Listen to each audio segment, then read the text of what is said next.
O Alagoas Arte e Cultura está voltando como prometemos para conversar um pouco sobre o rádio em Alagoas, sobre a programação de rádio. Estamos fazendo isso aqui com o Rui Agostinho.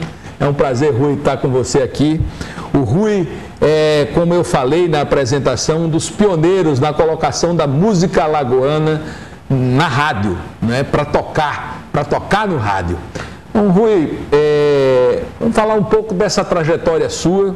Eu me lembro que foi lá pela década de 70, né, final da década de 60, 70, né, que você começou mais ativamente no rádio em Alagoas com essa proposta de trazer uma programação que respeitasse os nossos valores.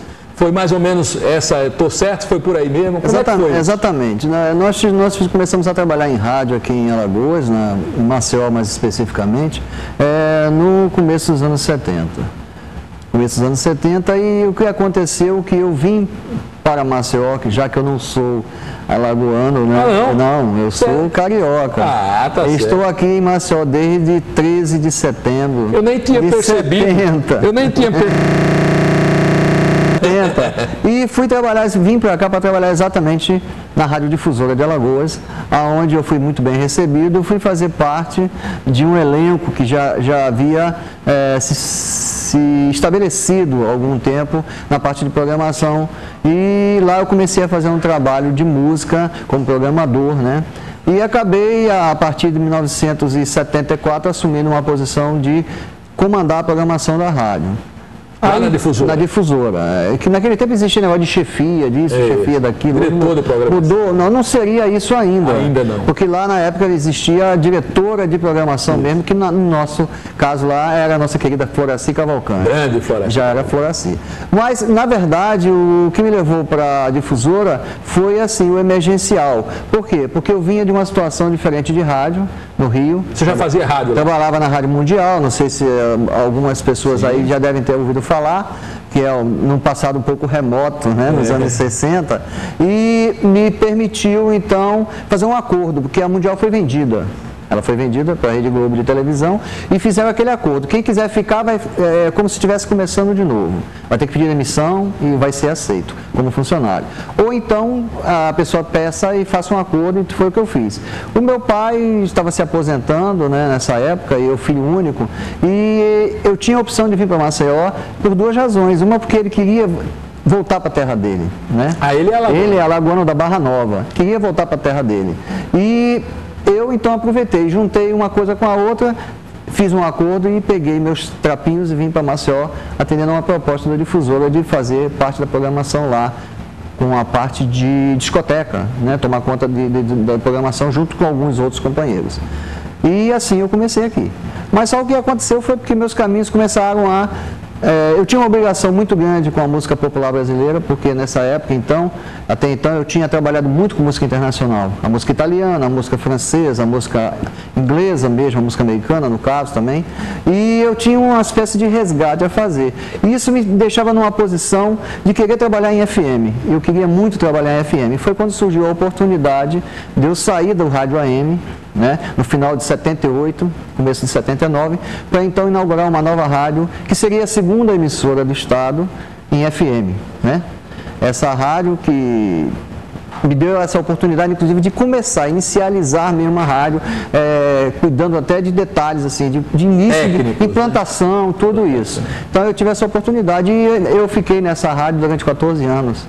E lá eu estabeleci um trabalho, aí sim, que foi esse trabalho, a partir de 70, 96 hoje, né, na JHFM, e que tinha uma proposta para atingir um público universitário, um público de um nível, assim, um pouco mais consciencioso, né, em termos de musicais, que tivesse uma visão diferente de rádio, que até então se mostrava muito frequente aqui, que era o rádio de muita conversa, muita abobrinha. Então seria uma programação muito mais em cima do musical do que em cima da locução, muito mais em cima do... Como já havia trabalhado há um tempo atrás na Mundial, no Rio, que era uma rádio exatamente assim.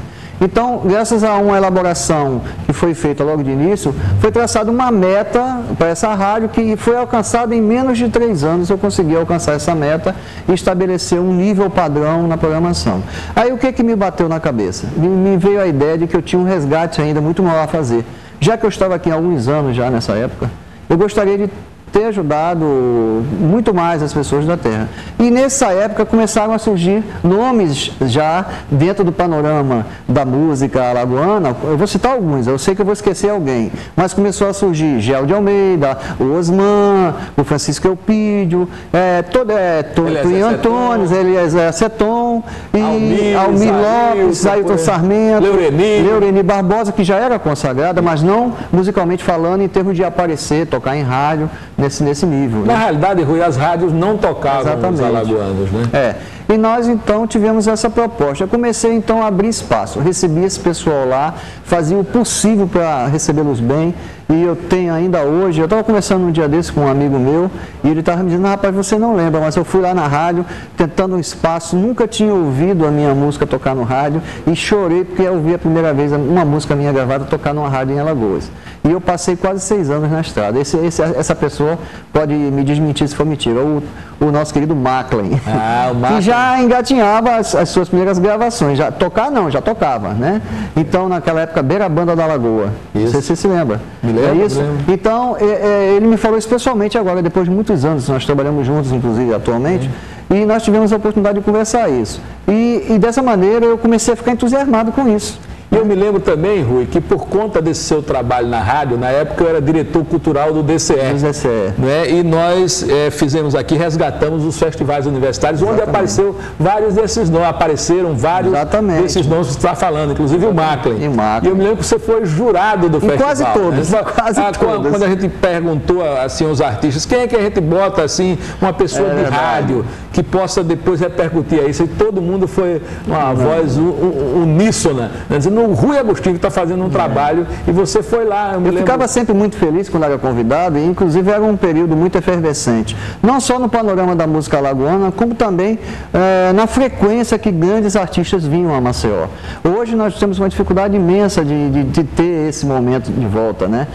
Além da gente ter o festival, tínhamos também a apresentação que antecedia ao grande artista que vem de fora, e geralmente era feito por um artista da terra. Claro. Quantas vezes eu assisti, vou dar um exemplo aqui, você me permite, o Carlos Moura, fazendo a pré-apresentação de um grande show de Geraldo Azevedo, de Alceu Valença, nos festivais. Nós trouxemos o Carlinho no primeiro festival, ele abriu a final do festival. Né? E depois teve o Décio e a Doroti Marques. Exatamente.